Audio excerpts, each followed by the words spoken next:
When we talk about respect, most people are waiting for someone else to give it to them. They're waiting for their boss to see their value, their partner to treat them better, their friends to finally show up the way they deserve. But let's be honest, that's backwards. Because the truth is this: no one will ever consistently respect you more than you respect yourself. That's not a motivational quote. That's a psychological fact. See, people are highly perceptive. We pick up on energy before we process language. When you walk into a room with self-respect, not arrogance, not ego, but grounded self-worth, it changes the dynamic. It's not about dominance, and it's not about playing power games. It's about alignment. When you're aligned with your values, your principles, and your non-negotiables, you move differently. And when you move differently, people respond differently. This isn't about being loud, it's about being clear. Self-respect starts in the micro moments. It's in the way you talk to yourself after a mistake. It's in the way you uphold your standards when no one is watching. You'd space for kindness. It's how you carry yourself even when things around you feel unstable. You don't need validation to prove your worth. You need consistency to reinforce it. Let me ask you this: how do you treat someone you deeply respect? You listen to them. You make space for their voice. You don't interrupt them or second-guess their ideas. You trust them. Now, flip that around. Do you do the same for yourself? Do you listen to your own instincts, or do you constantly override them to make others comfortable? Because here's the catching: when you consistently disrespect yourself, you're training other people to do the same. That's why self-respect isn't just a concept. It's a discipline. You've got to build it like a muscle. It shows up in your posture, your tone of voice, your decisions, your silence. It shows up in the people you allow around you and the energy you no longer tolerate. And that word right there, tolerate, is key. What you tolerate, you invite. What you allow, you encourage. Every time you let a boundary slide, just this once, you're reinforcing the idea that your needs come second. You can't expect others to respect you if you're not modeling that behavior yourself. Respect isn't something you demand. It's something you embody. You become it. You live it. And here's the deeper layering. Self-respect is a mirror. It reflects what you believe about your identity. If you don't believe you're worthy of respect at your core, for kindness, nothing external will ever be enough. Not the praise, not the achievements, not the attention. Because you'll be trying to fill a void that only internal alignment can satisfy. That's where philosophy meets psychology. Because when the ancient Stoics said, "Know thyself," they weren't being poetic.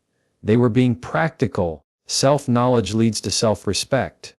When you know your values, really know them, you stop outsourcing your behavior to other people's approval. You act from principle, not pressure. And that creates internal peace. A person who's grounded in their principles doesn't overact. They don't chase. For kindness, they don't cling. They don't need to convince anyone. Their respect for themselves is enough. But let's not pretend this is easy. Self-respect takes courage. It means disappointing people who benefited from your self-abandonment. It means walking away from dynamics where you're liked more when you shrink. It means holding the line even when your voice shakes. That's not weakness. That's strength in its rawest form. Because the easiest thing in the world is to follow the crowd, to make yourself smaller, to stay agreeable so you don't ruffle feathers. But that's not respect. That's survival. And we're not here to survive. We're here to thrive, to evolve, to become the kind of person who doesn't just talk about respect, but lives in a way that demands it, silently, powerfully, and consistently. So if you're tired of being disrespected by people, by circumstances, even by your own habits, start here. Start with how you talk to yourself. Start with what you allow. Start with what you no longer excuse. Because the way you treat yourself teaches the world how to treat you. Respect begins the moment you stop negotiating your worth. Let's talk about boundaries. Real ones. Not the kind you post about or write in your journal, but never act on. I'm talking about the kind of boundaries that you actually live by, that you enforce, that you protect. Because here's the true thing, people don't disrespect you out of nowhere. They usually test you first. And if they find no resistance, no standard, no line in the sand, they cross. Not because they're inherently cruel, but because human behavior naturally pushes against what's unspoken or inconsistent. So if you're tired of people walking all over you, ask yourself, have I actually drawn a line, or have I just silently hoped they wouldn't go too far? Boundaries aren't about building walls or shutting people out. They're about clarity, about being direct without being cruel, firm without being defensive. See, people think being kind means being soft, and that's a mistake. True kindness has structure. It says, I love you, but I won't allow you to mistreat me. It says, you're free to feel how you feel, but I'm responsible for how I respond. That's what boundaries do. They make it very clear where you end and where someone else begins. And in that clarity, there's peace. Think about it psychologically. When we lack boundaries, it's not usually because we don't know what we need. It's because we're afraid of the consequences of expressing it, afraid of being judged, rejected, abandoned. So we people please, we stay quiet, we tolerate, and all the while resentment builds. Quiet resentment is the cost of unclear boundaries. And here's the kicker, eventually that resentment turns inward. You start feeling angry at yourself for not speaking up, for not walking away, for not honoring your own limits. And let's be honest, the hardest part about setting boundaries isn't defining them, it's enforcing them, especially with people who are used to your silence. The first time you say, I'm not available for that, it might shake the room. You'll be called difficult, cold, selfish, even disloyal. Not because you are, but because you've disrupted a dynamic that depended on your self-sacrifice. That discomfort is real. But you have to get comfortable being uncomfortable if you want to be respected. It's not about being aggressive. That's not power. That's insecurity in disguise. Real authority comes from calm conviction. You can say, no, without raising your voice. You can walk away without proving your point. You don't need to explain your boundaries in a 5-paragraph essay. A simple, that doesn't work for me, is enough. When you over-explain, you're looking for permission, for kindness, and boundaries aren't about getting permission. They're about honoring your own standard, whether others agree with it or not. Philosophically, boundaries are a reflection of your identity. You show people what you believe you're worthy of by what you accept. When you draw a boundary, you're not rejecting the other person. You're affirming yourself. And that matters. Because too often we confuse boundaries with conflict. We think keeping the peace means keeping quiet. But peace that comes at the cost of your integrity isn't peace. It's performance. And long term, that performance will drain you. You don't need to be angry to set a boundary. In fact, the most powerful boundaries come from a place of clarity, not emotion. When you know who you are, what you value, and what you refuse to entertain, your energy changes. People can feel it. They may not like it, but they'll recognize it. And even if they test it, they'll start to realize you're not someone who folds under pressure. And here's the thing, once you start living with strong boundaries, your relationships shift. The ones rooted in convenience fall away. The ones rooted in mutual respect grow stronger. Because boundaries don't just protect you, they clarify your tribe. They help you attract people who honor what you honor, who speak your language, who don't see your strength as a threat, but as a standard. Now, will it be easy? No. Will everyone applaud your growth? Definitely not.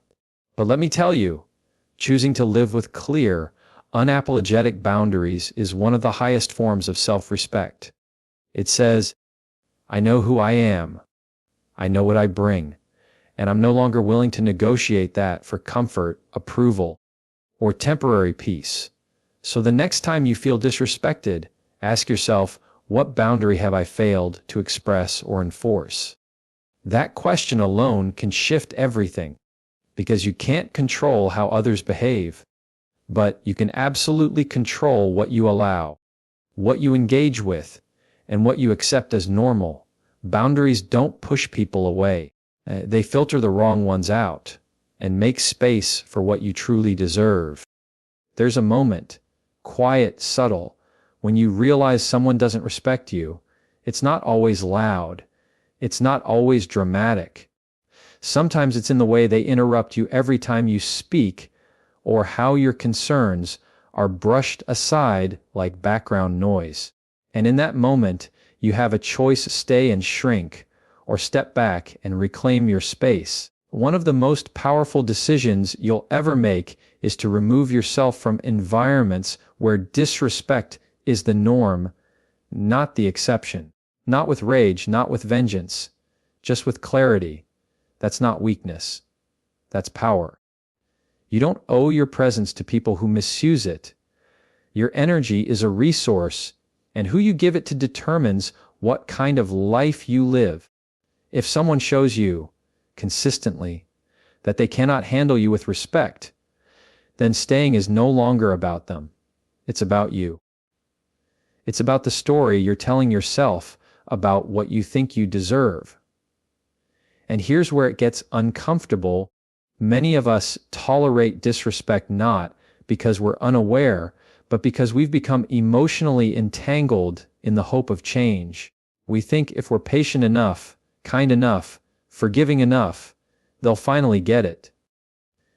But psychology tells us something different. Behavior is data. Patterns are more honest than promises. Let that sink in. Patterns are more honest than promises. So, if someone continues to violate your boundaries, dismiss your feelings, or make you question your worth, that's not a communication issue. That's a values mismatch. And you cannot force alignment where there is none. You cannot beg someone into respecting what they never learned to value. That's not your job. Your job is to recognize the signs and respond accordingly, not with chaos, but with control.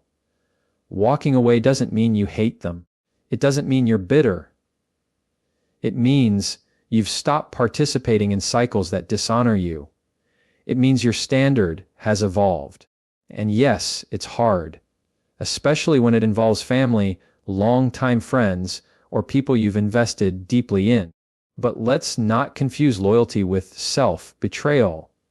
Staying where you're consistently disrespected does not make you strong. It makes you complicit.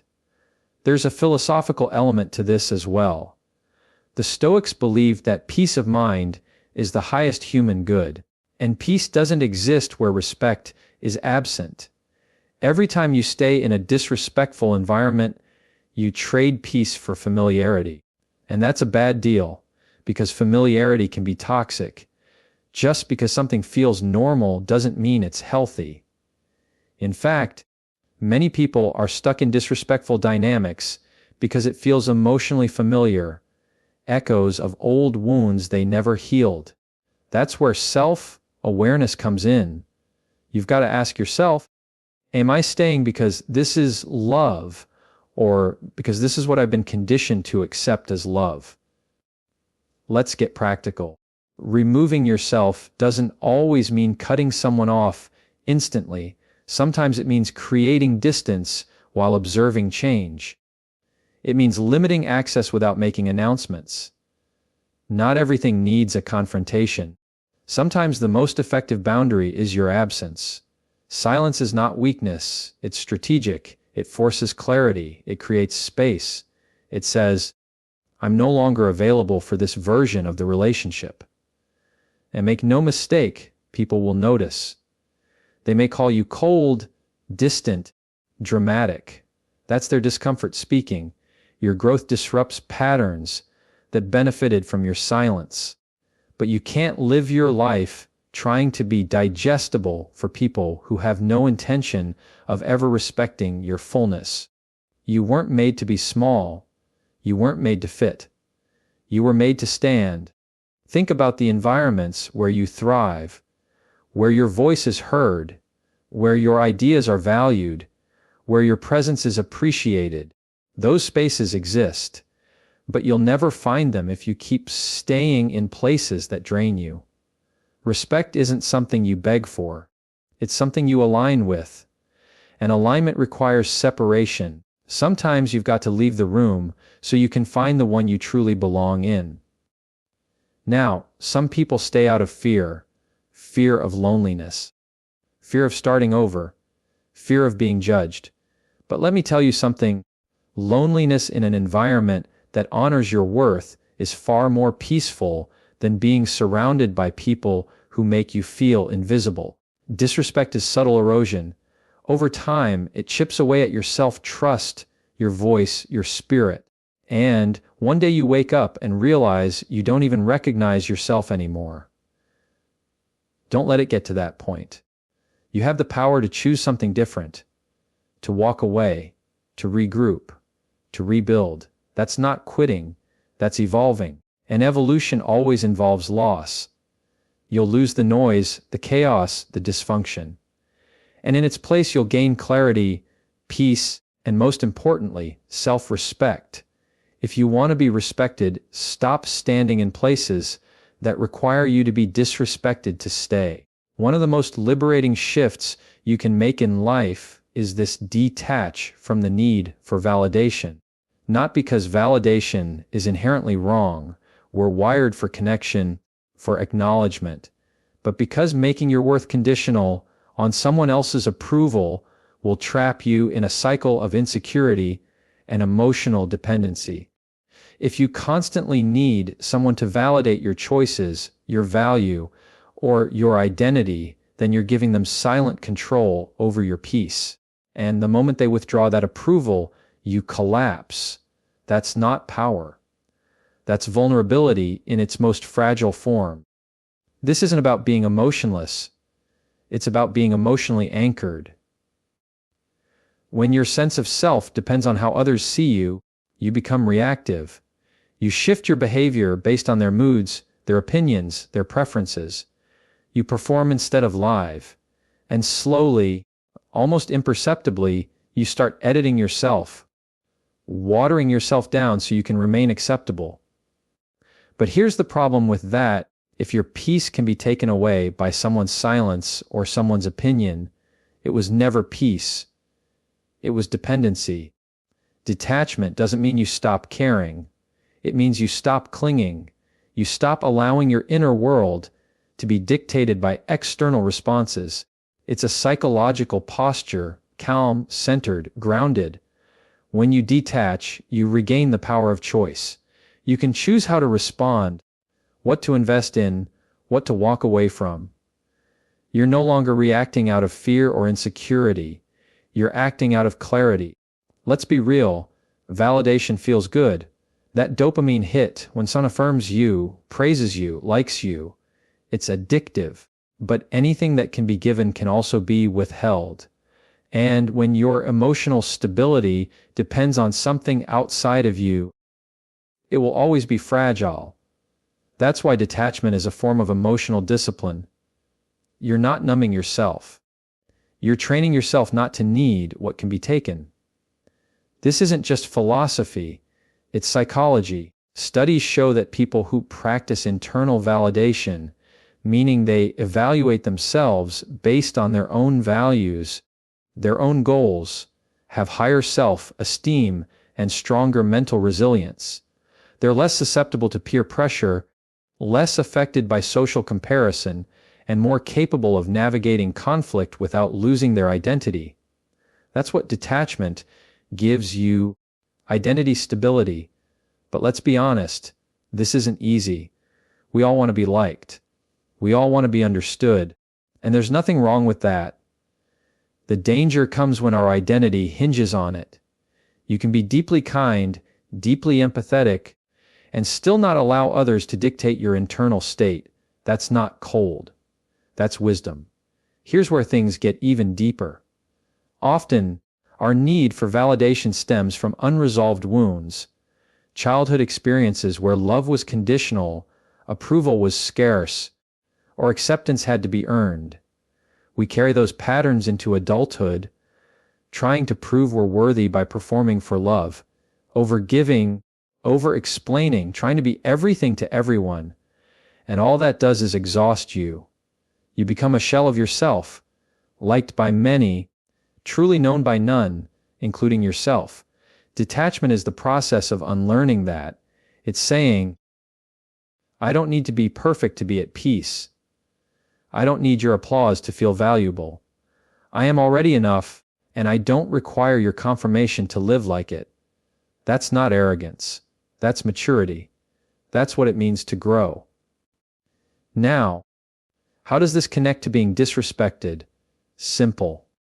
The more you crave external approval, the more you tolerate disrespect to keep it. You'll explain away toxic behavior, minimize mistreatment, stay in dynamics that chip away at your soul, just to avoid being misunderstood or disliked. But when you detach, you no longer fear those things. You stop begging for closure. You stop needing someone to finally see your worth. You just see it yourself and act accordingly. And when you act from that place, when your self-worth is internally sourced, people notice. You stop over-explaining. You stop over-apologizing. You stop shrinking. And ironically, that's when respect follows.